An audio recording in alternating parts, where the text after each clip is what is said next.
BJD प्रार्थी दिलीप नायक को नामांकन पत्र दाखल। आज बीजेडी प्रार्थी दिलीप नायक निजर नामांकन पत्र दाखल करने पर पुरी उपजिलापाल कार्यालय को निजर हजार हजार समर्थक मान सहित जाइछन्ति।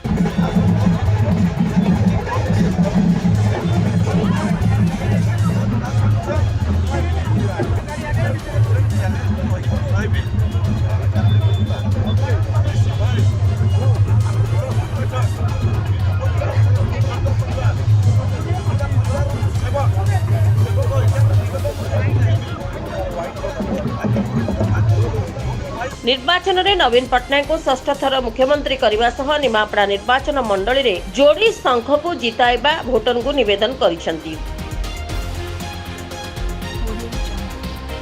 बीजेडी रो बहु कर्मी रैली रे शामिल हेबा सह दिलीप नायक को विधायक प्रार्थी भाव जिताइबा संकल्प नैछन्ति। Bureau report PS news Bharat.